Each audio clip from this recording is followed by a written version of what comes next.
Hello students, আশা করছি তোমরা সবাই ভালোই আছো। তো আজকে আমরা কোয়েশ্চেন এবং আনসারগুলো ডিসকাশন করবো অ্যামেন্ডা পোয়েমটির। তো এই ভিডিওটি হচ্ছে অ্যামেন্ডা পোয়েমটির সেকেন্ড পার্ট, অর্থাৎ কোয়েশ্চেন এবং আনসারগুলো ডিসকাশন।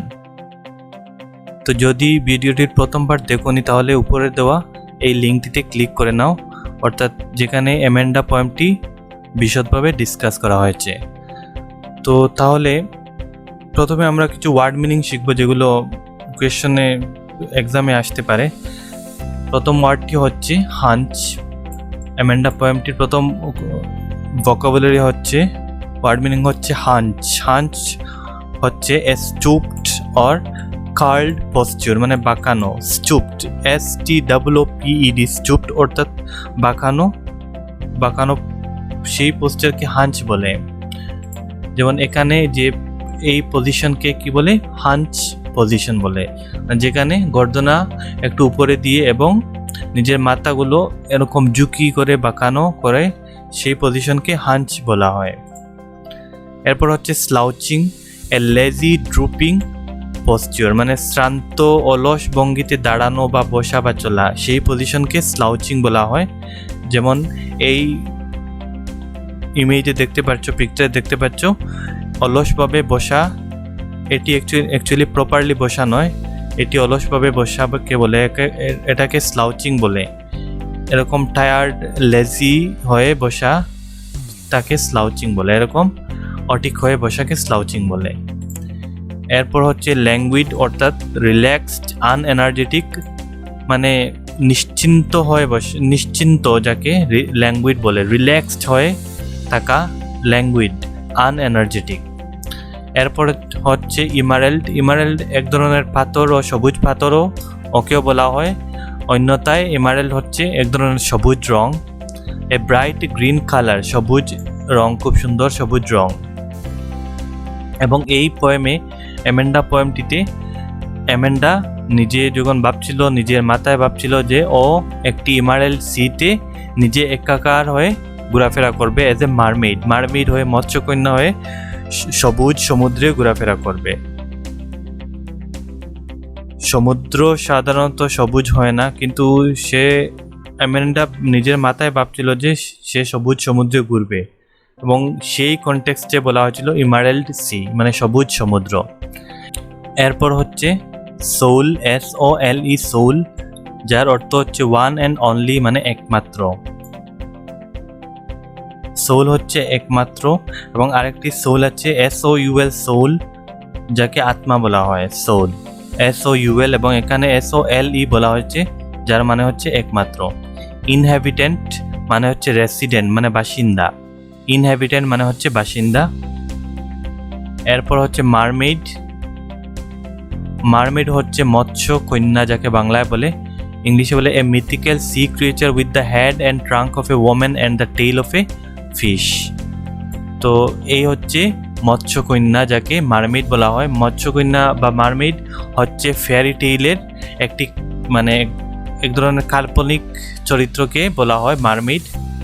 বাস্তবে এরকম নেই মারমেইড, কিন্তু ফেয়ারি টেইলে সাধারণত মারমেইড পাওয়া যায়, যাদের লেজগুলো মাছের লেজের মতো, এক ধরনের ফিমেল, মানে ফিমেলের মতো দেখতে, কিন্তু যাদের লেজ, টেইল আছে মাছের মতো লেজ, ওদেরকে মারমেইড বলা হয়।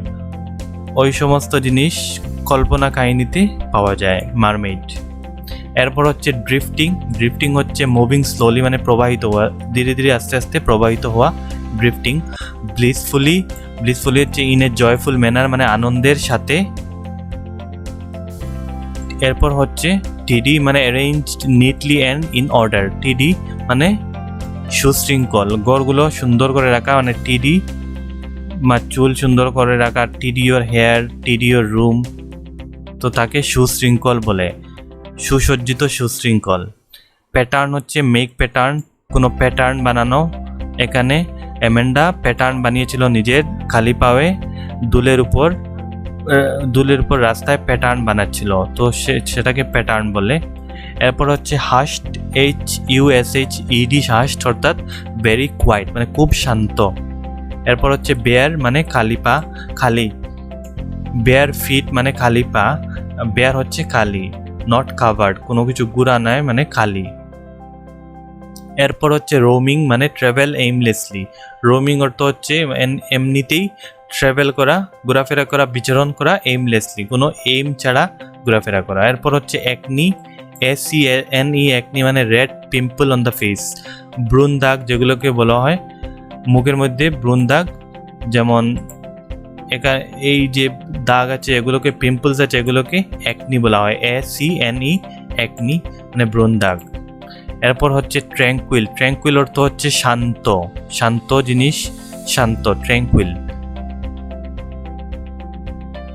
এরপর হচ্ছে র্যাপুনজেল, র্যাপুনজেল অর্থ হচ্ছে, র্যাপুনজেল হচ্ছে একটি ফেয়ারি টেল কল্পনা কাহিনী, জার্মানের কল্পনা কাহিনী about a young women and name Rapunzel with impossibly long hair and who lives alone in a tower held captive by witch, মানে একটি কল্পনা কাহিনী, জার্মানি ভাষার একটি কল্পনা কাহিনী যেখানে একটি ইয়ং ওমেনকে র্যাপুনজেল বলা হতো, এবং এই হলো র্যাপুনজেল যার খুব লম্বা চুল ছিল এবং ওকে একটি টাওয়ারে বন্দি করে দেওয়া হয়েছিল একটি ডাইনি, উইচ মানে হচ্ছে ডাইনি র্যাপুনজেলকে একটি টাওয়ারের চূড়ায় বন্দি করে দিয়েছিল এবং সেই টাওয়ার থেকে নিচে নামার কোনো রাস্তা ছিল না এবং র্যাপুনজেল উপরে তার দিন যাপন করত। সেই ডাইনি যখন বার থেকে আসতো তখন র্যাপুনজেল নিজের লম্বা চুলগুলো নিচে ফেলে দিত, এরকমভাবে র্যাপুনজেল নিজের চুলগুলো নিচে ফেলে দিত এবং ডাইনি সেই চুল দিয়ে উপরে উঠত। সেই হলো র্যাপুনজেলের কাহিনী। এরপর হচ্ছে রেয়ার মানে বিরল, খুব not frequent, not occurring very often. Sulking হচ্ছে বি সাইলেন্ট মরুদ, মানে কখনো যদি কাউকেও রাগান্বিত করা হয় তখন একটি ফেস মানে এক্সপ্রেশন যাকে সালকিং বলা হয়, যেমন এই ফেসটি হচ্ছে সালকিং, মানে এরকম পোজ দেওয়া সালকিং, মানে খুব রাগান্বিত হয়ে খুব শান্ত, কেউ যদি তোমাকে কিছু বকা করে তাহলে একটি ফেস যখন লুক দেয় তখন তাকে সালকিং বলা হয়। এরপর হচ্ছে ন্যাগ মানে বিরক্তি করা, কাউকে ক্রিটিসাইজ করা, ন্যাগিং করা, ক্রিটিসাইজ করা বা হ্যারাস করা বা বুলি করা, মানে বিরক্তি করা। তো এখানে অ্যামেন্ডাকে ওর প্যারেন্টস বারবার কমান্ড করেছিল, বিরক্তি করেছিল, তো সেই জন্য ওকে ন্যাগিং বলা হয়। আই ন্যাগড এট ইউ, ওর প্যারেন্টস বলছিলেন people will think, anyone would think that I nagged at you, মানুষ ভাববে যে আমি তোমাকে বিরক্তি করছি। তো ন্যাগ হচ্ছে বিরক্তি করা। এরপর কিছু কোয়েশ্চেন, চ্যাপ্টারের কোয়েশ্চেন। প্রথম কোয়েশ্চেন হচ্ছে how old do you think Amanda is, how do you know this. তো এই প্রথম কোয়েশ্চেনে দেওয়া আছে যে তুমি কি ভাবো যে অ্যামেন্ডার বয়স কত হতে পারে, how do you know this. কারণ অ্যামেন্ডার বয়স রাইটার কোনো মেনশন করেনি যে অ্যামেন্ডার বয়স 10 না 20 না 30 না 40। তো তুমি কি ভাবো যে অ্যামেন্ডার বয়স কত হতে পারে এবং কেন এরকম ভাবো যে অ্যামেন্ডার বয়স 10 যদি ভাবো তাহলে কেন 10 হবে, তুমি কেন মনে করো যে অ্যামেন্ডার বয়স 10 না হলে 12 না হলে 13। অ্যামেন্ডা's age could be between 10-12 years old. We can guess this because of the references to Mermaid and Rapunzel. These stories are read by children of age group of 10-12 years. তো অ্যামেন্ডার বয়স আমরা ভেবে নিতে পারি, আমরা অ্যাজিউম করতে পারি, ধারণা করতে পারি যে অ্যামেন্ডার বয়স হবে 10 থেকে 12 বছর। এরকম আমরা কেন ধারণা করতে পারি, কারণ এই পোয়েমে কিছু রেফারেন্স দেওয়া আছে, মারমেইডের রেফারেন্স দেওয়া আছে, এরপর র্যাপুনজেলের রেফারেন্স দেওয়া আছে। পোয়েমটির 5th প্যারাগ্রাফে দেওয়া আছে যে পোয়েমটির 2nd প্যারাগ্রাফে দেওয়া আছে যে সে নিজেকে মারমেইড হিসাবে ভাবছে, মৎস্যকন্যা হিসাবে ভাবছে। এরপর পোয়েমটির 6th প্যারাগ্রাফে দেওয়া আছে যে আমি একজন র্যাপুনজেল, অ্যামেন্ডা নিজেকে ভাবছে আমি একজন র্যাপুনজেল। তো এই সব রেফারেন্সে বোঝা যাচ্ছে যে অ্যামেন্ডার বয়স 10-12 হবে, কারণ এই সমস্ত কল্পনা কাহিনী ফেয়ারি টেইল সাধারণত 10-12 বছরের বাচ্চারাই করতে পারে, সেজন্য আমরা ভেবে নিতে পারি যে অ্যামেন্ডার বয়স 10-12 বছর হবে। এক্স্যাক্টলি কিন্তু রাইটার কিন্তু কোনো মেনশনই করেননি যে কত বছর বয়স। আমরা ধারণা করতে পারি কারণ র্যাপুনজেল, মারমেড এই সমস্ত কিছু কাহিনী দেওয়া আছে, যে এমেন্ডা নিজেকে ভাবছে যে আমি একজন র্যাপুনজেল, আমি একজন মৎস্যকন্যা মানে মারমেড, তো সেই থেকে বোঝা যাচ্ছে যে এমেন্ডা 10-12 বছরের হবে। সেকেন্ড কোয়েশ্চেন হচ্ছে who do you think is speaking to her? তুমি কি মনে করো যে এমেন্ডা কার সাথে কথা বলছে? মানে পোয়েমটির ফার্স্ট, থার্ড, ফিফথ এবং সেভেন্থ এই প্যারাগ্রাফে এমেন্ডাকে কেউ কিছু কথা বলছেন। কে হতে পারেন সেই ব্যক্তি? One of her parents is speaking to her, কেউ একজন কথা বলছেন, কারণ প্লুরাল নয়, এইটি সিঙ্গুলার নাম্বার, সেজন্য বলতে পারি যে কোনো একজন, প্যারেন্টসের মধ্যে কোনো একজন বলছেন। We think that probably it could be her mother. We think this because it's general perception, it is হবে it is a general perception that children are taken care of by their mothers at home. তো আমরা ধরে নিতে পারি উনি ওনার প্যারেন্টসের মধ্যে একজন হবেন, বাবা না হলে মা। আবার মা হবেন কারণ সাধারণত মেয়েদেরকে, এই ছোট ছোট ছেলেদের মেয়েদেরকে বা বিশেষ করে মেয়েদেরকে বা ছোট ছোট ছেলে মেয়েদেরকে ওদের মায়েরাই শাসন করে থাকেন, ভরণ পোষণ মায়েরাই বিশেষ করে থাকেন আমাদের সমাজে। তো সেখান থেকে আমরা ধরে নিতে পারি যে উনি এমেন্ডার মাই হবেন। এরপর কোয়েশ্চেন হচ্ছে why are stanzas 2, 4, 6 given in parenthesis? তো কবিতাটির সেকেন্ড, ফোর্থ এবং সিক্সথ প্যারাগ্রাফে প্যারেন্থেসিস দেওয়া আছে। প্যারেন্থেসিস হচ্ছে এই এরকম যে ব্র্যাকেট, যাকে প্যারেন্থেসিস বলা হয়। তো কবিতাটির সেকেন্ড, ফোর্থ এবং সিক্সথ প্যারাগ্রাফ প্যারেন্থেসিস দেওয়া আছে, মানে ব্র্যাকেটের মধ্যে দেওয়া আছে। তো এটি কেন? Parenthesis is a remark that is, parenthesis হচ্ছে এক ধরনের remark that is added to a sentence often to provide N explanation. So in stanzas 2, 4, 6 parenthesis is used to describe the reaction of Amanda towards her mother's continuous nagging that reflects the inner thoughts of Amanda. তো অ্যামেন্ডার যখন মা ওকে কথা শোনাচ্ছিলেন তখন সেই কথার parenthesis হচ্ছে একটি সেন্টেন্সে কিছু রিমার্ক দেওয়ার জন্য। কোনো একটি সেন্টেন্সের পর আমরা সাধারণত প্যারেন্থেসিস ব্র্যাকেট ব্যবহার করি কোনো একটা ইনফরমেশন অ্যাড করার জন্য, সেই জন্যই আমরা প্যারেন্থেসিস ব্র্যাকেট ইউজ করি একটা এক্সপ্লেনেশনকে অ্যাড করার জন্য, ভালো করে বোঝানোর জন্য। এবং এই পোয়েমে সেকেন্ড, ফোর্থ, সিক্স প্যারাগ্রাফটি প্যারেন্থেসিসের মধ্যে দেওয়া আছে, কারণ এই প্যারাগ্রাফে অ্যামেন্ডা নিজের মনের মধ্যে, নিজের মাথার মধ্যে নিজেকে চিন্তা করছে, মানে নিজের মাথার মধ্যে চিন্তা করছে।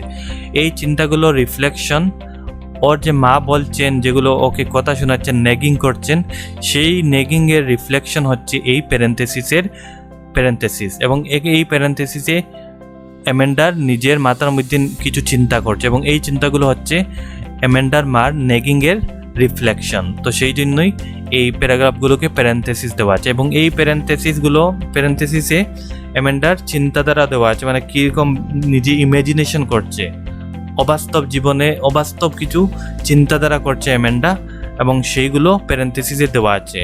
কিন্তু এই যে প্যারেন্থেসিস যেগুলো দেওয়া আছে এগুলো কিন্তু অ্যামেন্ডা নিজের মাথার মধ্যে চিন্তা করছে, সে কিন্তু কিছুই বলছে না, ওর মাকে কোনো রিপ্লাই দিচ্ছে না, সে নিজের মাথার মধ্যে নিজে অবাস্তব কিছু চিন্তা করছে। এরপর কোয়েশ্চেন হচ্ছে who is the speaker in stanzas 2, 4, 6? Do you think this speaker is listening to the speaker in stanzas 1, 3, 5, 7? তো এই যে স্পিকার 2, 4 প্যারাগ্রাফ 2, 4, 6 মানে স্ট্যান্ডার 2, 4, 6-এ স্পিকারটি কে বক্তাকে?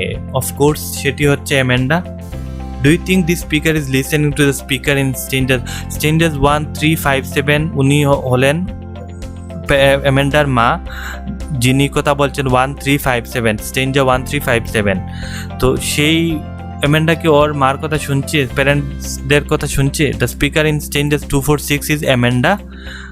2, 4, 6 স্ট্যান্ডাতে অ্যামেন্ডাই হচ্ছে স্পিকার মানে বক্তা।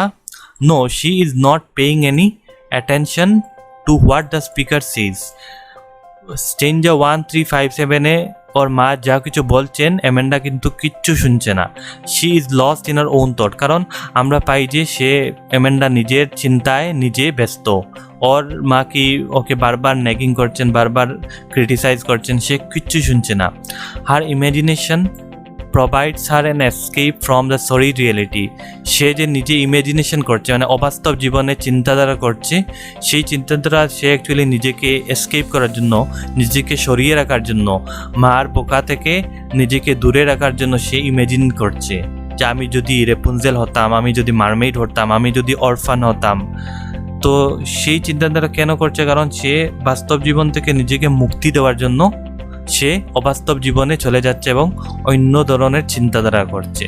এরকম জেনারেলি এই বয়সের ছেলেমেয়েরা করে থাকে। যখন ওদের প্যারেন্টসরা বারবার কথা শুনিয়ে থাকে, তখন ওই বয়সের ছেলেমেয়েরা বারবার কিছু অবাস্তব চিন্তাধারা করে থাকে। যদি আমার জাদু হতো, যদি আমি ফেয়ারি টেইলের মতো এরকম পরি হতাম, উড়ে উড়ে ঘুরে ফেরতাম, মারমেড হলে সারাদিন সমুদ্রে ঘুরে ফেরা করতাম। অ্যান অরফেন, সে ভাবছে নিজেকে একজন অরফেন হিসাবে, নিজেকে একজন মারমেড হিসাবে, নিজেকে একজন রাপুনজেল হিসাবে। এরপর হচ্ছে what could Amanda do if she were mermaid. Amanda যদি মারমেড হতো, মানে অ্যামেন্ডা যদি একজন মৎস্যকন্যা হতো, তাহলে সে কি করতো? The little girl Amanda wants to be a mermaid so she could carelessly move along on a languid emerald sea. তো অ্যামেন্ডা ভাবতো যদি সে মৎস্যকন্যা হতো, তাহলে সমুদ্রের সবুজ সুন্দর সমুদ্রে একা হয়ে সারা সমুদ্রে সে ঘোরাফেরা করত। এবং এই চিন্তাধারা পোয়েমের সেকেন্ড স্টেঞ্জাতে পাওয়া যায়, যে সে যদি মারমেড হতো তাহলে কেমনিতে মানে ঘোরাফেরা করত। সে সুন্দর সবুজ সমুদ্রে একা হয়ে সারাদিন ঘোরাফেরা করত, মার চেঁচামেচি থেকে সে মুক্তি পেত। সে সাইলেন্স হতো, মানে চারিদিকে শান্ত হতো, নীরব হতো। ওর মার বারবার ওর প্রতি চেঁচামেচি করতেন না, কারণ সে একা হতো সেই সমুদ্রে। ইনহ্যাবিটেন্ট, সোল ইনহ্যাবিটেন্ট, মানে একা একজন বাসিন্দা হতো সমুদ্রে। She things that her life will be very relaxing in the sea and she will be taken away with the currents of water. She will be able to enjoy an independent life of freedom. সে ভাবতো যে সে সেখানে relax হয়ে বসবাস করতো সমুদ্রে, এবং সমুদ্রের যে ঢেউ আছে সেই ঢেউ থেকে এক জায়গা থেকে বহুত দূর চলে যেত সেই সমুদ্রের ঢেউয়ে, এবং সে সেখানে একটি সুন্দর জীবন যাপনে ব্যস্ত হতো। ইন্ডিপেন্ডেন্ট মানে স্বাধীন একটি জীবনযাপন করত সমুদ্রে অ্যাজ এ মারমেড হিসেবে। এরপর কোয়েশ্চেন হচ্ছে, ইজ অ্যামেন্ডা অ্যান অরফেন? অ্যামেন্ডা কি একজন প্যারেন্টলেস, মানে বাবা মা ছাড়া? Why does she say so? Actually তো অ্যামেন্ডা কোনো বাবা মা ছাড়া নয়, সে অ্যাকচুয়ালি ইমেজিন করতো, মানে অবাস্তব জীবনে চিন্তাধারা করতো আমি যদি একজন অরফেন হতাম। কারণ ওর মা বারবার ওকে চিল্লাচ্ছেন, চেঁচামেচি করছেন যে ওকে ওরকম করতে হবে, সোসাইটির এক্সপেকটেশন মেনে চলতে হবে, সমাজের কীরকমভাবে বিহেভ করতে হবে সে তো ততটুকু ওকে জানতে হবে। তো সেই জন্য সে ভাবছে যে ওর যদি বাবা মা থাকতেন না, তাহলে ওকে কেউ বলতো না, সে নিজের ইচ্ছে মতো ঘোরাফেরা করতো। তো আনসারটি হবে no, Amanda is not an orphan though she wishes to be one. Amanda একজন অরফেন নয়, যদিও সে নিজেকে ভাবতো যে সে যদি একজন অরফেন হতো।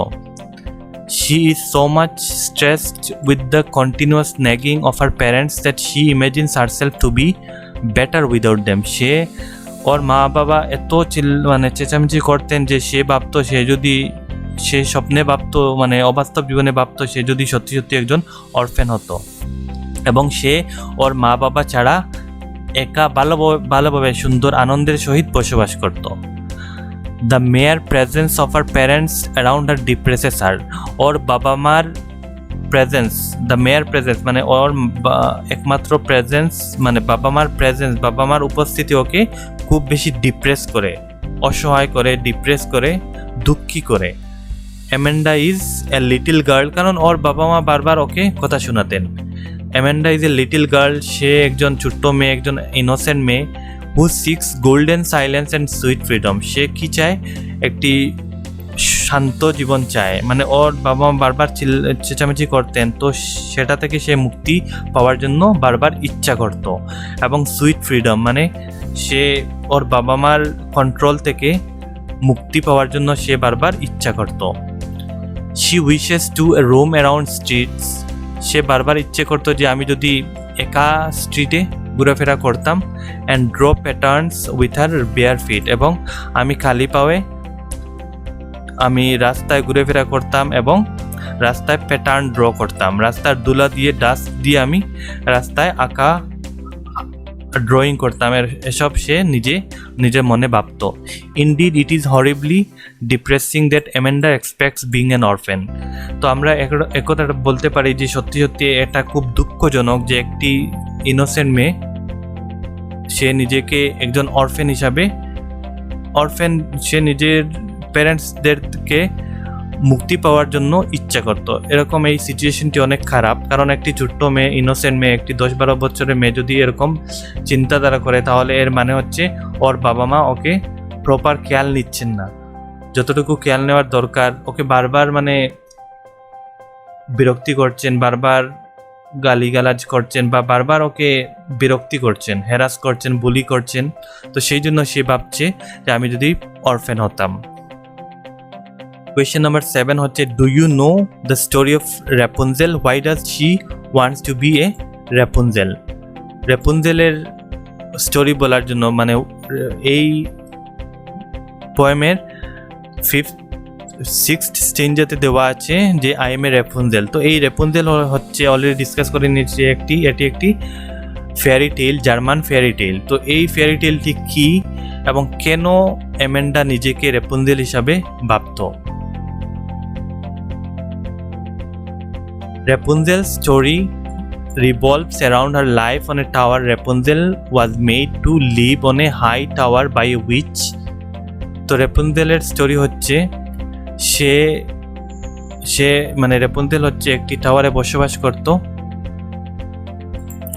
র্যাপুনজেলকে একটি উইচ মানে ডাইনি বন্দি করে রেখে দিয়েছিল একটি টাওয়ারের উপর, এবং সেখানে কোনো মানুষ আসা যাওয়া করতে পারতেন না।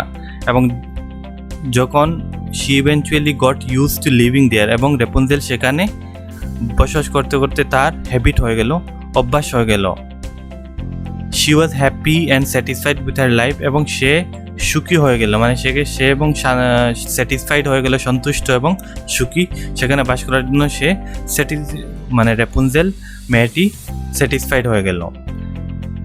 র্যাপুনজেল had very long golden hair, ওর খুব লম্বা গোল্ডেন হেয়ার ছিল, সুন্দর সোনালি কালারের চুল ছিল। Using which the which use to pay her a visit, যেটির দ্বারা সেই উইচটি মানে এখানে বন্দি ছিল, এবং সেই উইচটি যখন উপরে আসার জন্য যখন র্যাপুনজেল এখান থেকে বসে ওর চুলগুলো নিচে ছেড়ে দিত, এবং সেই চুল দিয়ে র্যাপুনজেল সেই উইচটি মানে ডাইনিটি উপরে টাওয়ারের উপরে আসা যাওয়া করত। The fate of Rapunzel took a turn when one day Prince came to meet her for the first time. এবং র্যাপুনজেলের স্টোরিটা মানে ফেট মানে লাক চেঞ্জ হয়ে যায় যখন একজন প্রিন্স মানে রাজপুত্র ওকে একটি ভিজিট করে, সেই টাওয়ারে যায়। The witch had punished both of them by separating them.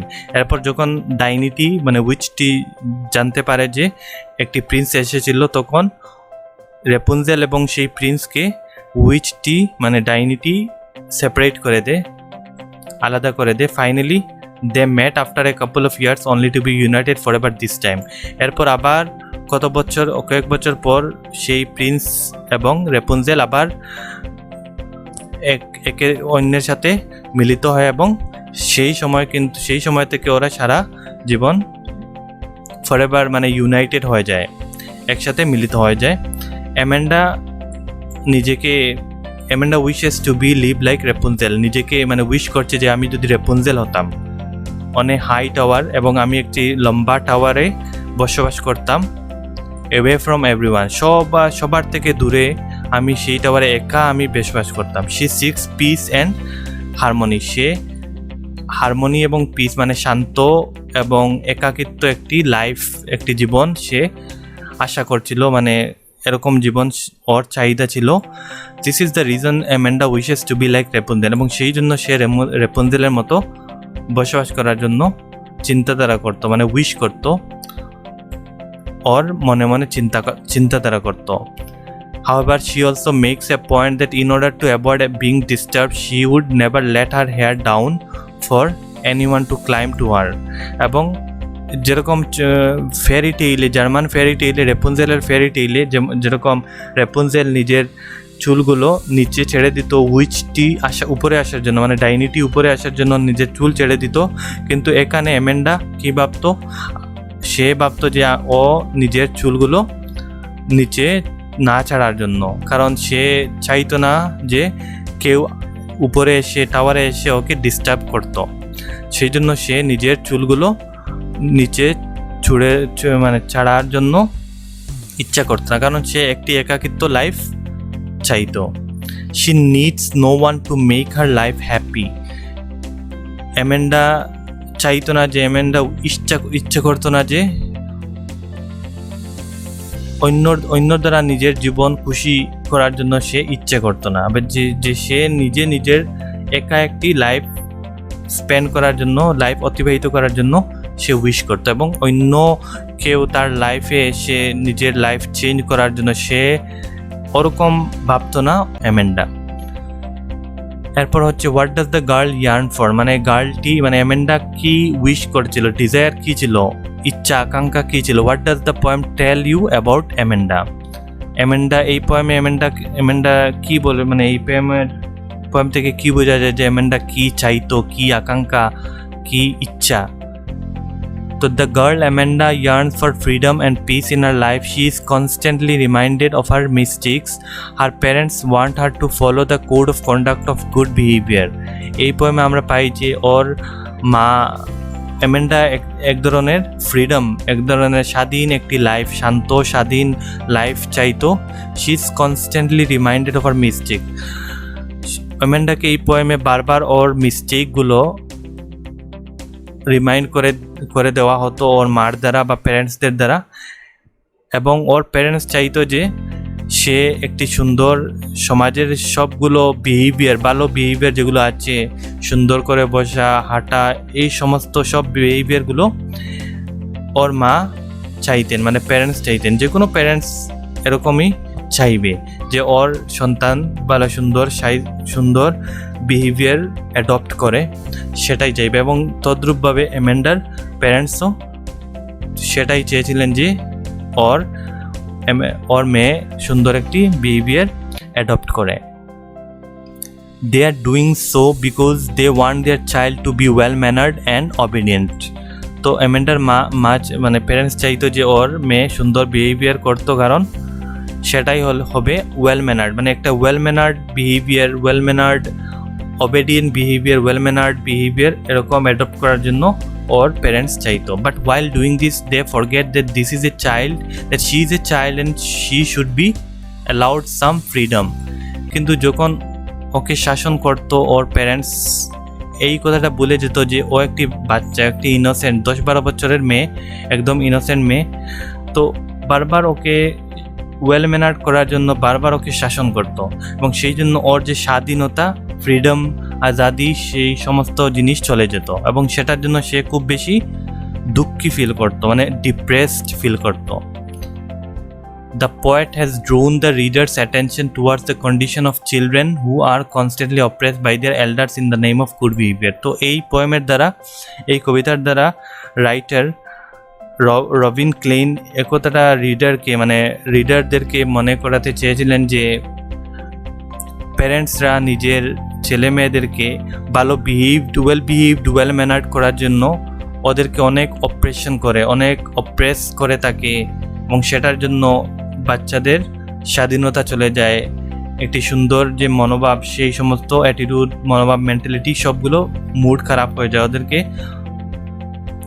ওদের উপর এক ধরনের মেন্টাল প্রেশার হয়ে যায়, কারণ ওদেরকে ওয়েল ম্যানার্ড, ওয়েল বিহেভড হতে হবে এরকম চিন্তাধারা প্যারেন্টসরা বাচ্চাদের মাথায় রেখে দেয়। সেই জন্য ওরা সবসময় অপ্রেসড, মানে ওদেরকে অনেক ধরনের অপারেশন করা হয় বাচ্চাদেরকে। তো এই পোয়েমের দ্বারা সকল প্যারেন্টসদের এক কথাটা, এই মেসেজটা দেওয়া হয়েছে। Read the last stanza, do you think Amanda is sulking and moody. তো লাস্ট চেঞ্জারতে বলা হয়েছে ওর প্যারেন্টস বলছেন যে you are sulking, stop that sulking, anyone would think that I nagged at you. তো এই সমস্ত কথা বলার মানে তুমি কি মনে করো অ্যাজ এ রিডার, তুমি কি মনে করো যে অ্যামেন্ডা সত্যি সত্যি কি সালকিং করছে এবং সে সত্যি সত্যি কি মুডি, খুব বেশি মুডি? কারণ ওর প্যারেন্টস বলছেন যে you are such a moody Amanda. তো এই তুমি তোমার নিজের পার্সপেক্টিভ বলবে, নিজে কি ফিল করো সেটা বলার জন্য বলা হচ্ছে।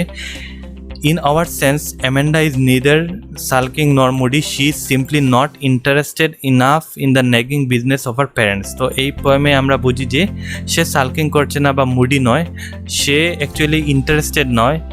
ওর মার যে নেগিং, ওর মার যে বারবার ইরিটেট করছেন সেটা সে ইন্টারেস্টেড নয়।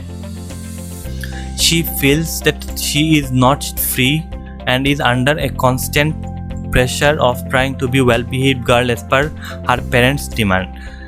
তো সে এরকম ফিল করে যে সে একজন আজাদ নয়, মানে ফ্রিড নয়, স্বাধীন নয়, কারণ ওর মা বারবার প্রেশার দিচ্ছেন যে ওকে একজন ওয়েল-বিহেভড, ওয়েল-ম্যানার্ড মহিলা হিসাবে গড়ে ওঠার জন্য। প্রত্যেক প্যারেন্টস এরকমই ওদের চিলড্রেনের উপর এরকমই প্রেশার দিয়ে থাকেন যে ভালো বিহেভ, ভালো ব্যবহার অ্যাডপ্ট করার জন্য। এবং সিমিলারলি অ্যামেন্ডাকে ওর parents well behave, well mannered হওয়ার জন্য প্রেশার দিচ্ছেন। Amanda cares more about her imagination and thought process over the manners her parents are trying to inculcate into her. তো অ্যামেন্ডা বেশি কেয়ার করে নিজের একটি ইমাজিনেশন লাইফ, সেটা বেশি কেয়ার করে। সে অবাস্তব জীবনে চলে যায়, সেকেন্ড, ফোর্থ, সিক্সথ চেঞ্জাতে সে অবাস্তব জীবনে চলে যায়, কারণ ওর মা বারবার ওকে বিরক্তি করেন। এরপর কিছু কোয়েশ্চেন এইচএসএলসিতে এসেছিল, সেগুলো ডিসকাস করা হয়েছে। যেমন 2020-তে 1+1 এসেছিল, মার্কস এসেছিল। Is Amanda student, how do you know? Yes, Amanda is a student, কারণ her mother asked her if she had finished her homework and by the word homework we can consider that Amanda is a student. অ্যামেন্ডার মা বলেছিলেন যে did you finish your homework, মানে third স্টেঞ্জেতে বলছিলেন যে did you finish your homework. তো এখানে হোমওয়ার্ক মানে একটা স্কুল গোয়িং চিলড্রেনকেই বলা হয়, চাইল্ডকেই বলা হয় যে তুমি তোমার হোমওয়ার্ক করেছো কিনা। তো সেখান থেকে আমরা বুঝতে পারি যে অ্যামেন্ডা একজন স্টুডেন্ট, কারণ ওর মা বলছেন যে হোমওয়ার্কের কথা বলছেন। সেই জন্যই how old is Amanda, how do you know it? 2019, 1+1। তো এটা অলরেডি শেষ হয়ে গেছে উপরে। Question number 3, where does Amanda roam? What does she do with her bare feet? সে কোথায় ঘোরাফেরা করে এবং সে ওর বেয়ার ফিটে খালি পায়ে কি করে? Amanda roams freely in the streets. সে পোয়েমটির 4th প্যারাগ্রাফ স্টেঞ্জাতে দেওয়া আছে। Amanda roams freely in the streets. She leaps pattern on the soft dust with her bare feet. তো অ্যামেন্ডা স্ট্রিটে মানে রাস্তাঘাটে ফ্রিলি ঘোরাফেরা করে, স্বাধীনভাবে ঘোরাফেরা করে এবং সে ওর খালি পায়ে রাস্তার মধ্যে ধুলো আছে সেগুলোর উপর প্যাটার্ন তৈরি করে যায়, বানিয়ে যায়। এরপর হচ্ছে is Amanda student, how do you know it? 17-এ অলরেডি শেষ হয়ে গেছে এই কোয়েশ্চেনটি। How old is Amanda, how do you know it? 2016-এ রিপিট হয়েছে, এইটিও রিপিট হয়েছে। Next question, what could Amanda do if she were mermaid? 2015-এর কোয়েশ্চেন, 1 মার্কের জন্য। অলরেডি কোয়েশ্চেন ডিসকাস করা হয়েছে। এবং last question, how do we know that Amanda was a teenager? 2015-এ এসেছে। Amanda could be a teenager, আমরা আন্দাজ করতে পারি যে অ্যামেন্ডা একজন টিনেজার, কারণ her age could be between 10-12 years old. We can guess this because the reference to mermaid and Rapunzel.